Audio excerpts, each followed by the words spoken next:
we're still going through the book from the founding of the city by Titus Livius. Before I continue, I'll request that you take a moment to subscribe. That will help me reach a bigger audience. Yeah, I really appreciate if you do that. Now, we Romulus was the founding father of Rome.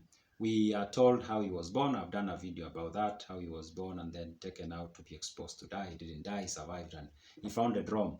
Now, what was the end of Romulus? Now, the end of Romulus is very interesting. And I was reading this part of the book by Livy, and I saw parallels between the end of Romulus and the end of Jesus Christ. Of course, there are major differences, but there are also some uncanny similarities, and I'm going to show you how those come by. Now, this is how Livy doesn't tell us how long Romulus ruled Rome. It doesn't give us a number of years, but it seems like it was a while. It does give us several wars that Romulus led Romans to fight, and different issues he settled, and within and without the borders of Rome. But it doesn't tell us how long he ruled Rome. However, he does describe in detail the end of Romulus. Now, the end of Romulus is mysterious in some way. This is what happens. He tells us that one day Romulus had gone to a place called Campus Martius, and he had gone to look at the army. The army was meeting there. He was going to meet his army anyways at that place. Now he goes there. There is something like a parade. He's seated on the royal throne nearby, watching whatever the army was doing. And then all of a sudden, there's a kind of like a storm, a huge storm with thunder, and then there is these clouds that come and then engulf him or envelop him, like cover that seat where he's seated. And then for a moment that went on, and then it stopped abruptly, and there was sunshine and everything was calm. Now, when that happened, when there was calm again and everything was clear, Romulus was no longer seated on his royal throne. He was nowhere to be seen. Nobody knew where he had gone. And people were silent. People did not know what was happened.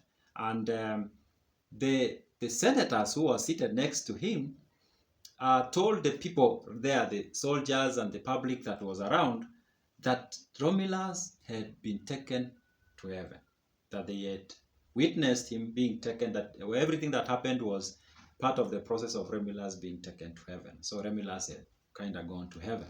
But people were sorrowful and unhappy. Of course, it seems like the soldiers and the population, they had come to really like Romulus. So him just being taken away from them like that was something that they did not expect, and they were not really happy. But after this moment of silence, all of them hailed Romulus as a god, and they called him God and a godson, and the king and father of the Roman city.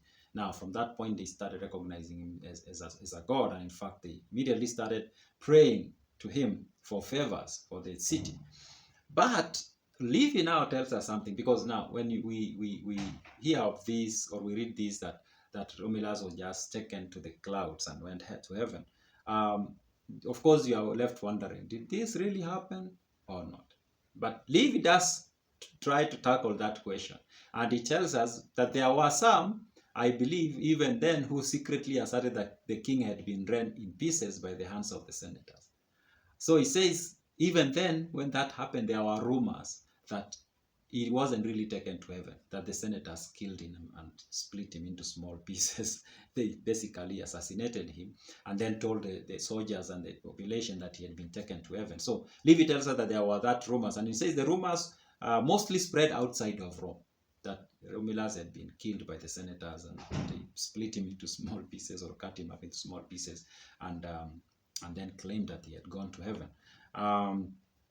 Now he says this rumor could have spread even further, but one guy called Proculus Julius, most likely, Livy doesn't tell us whether he was a senator or who he was, but most likely he was somebody holding some office. This guy comes up with a story that he tells the population, or the populace, or the people and the soldiers about Romulus. And this is what he tells them.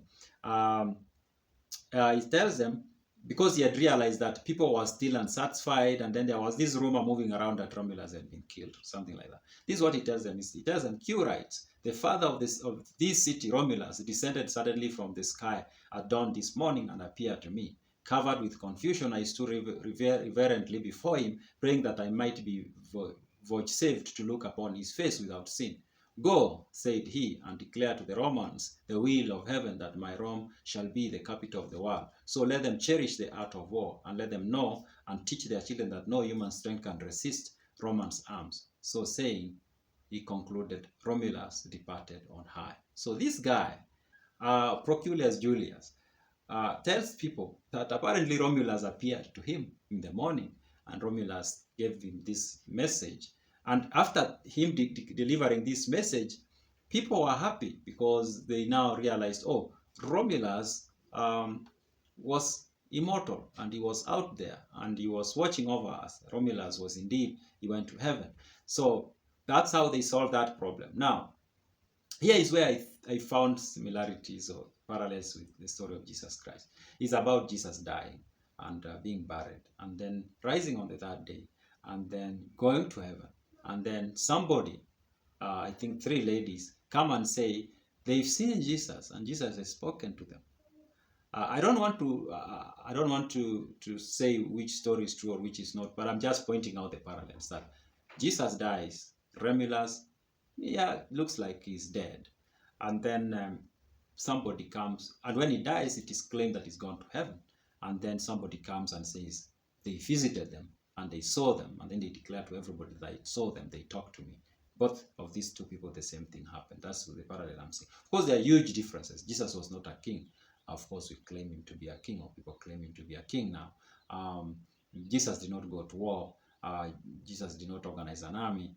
So there are these huge differences, but I'm just pointing out the parallels that I found, specifically regarding their death and rising from the dead. Sorry.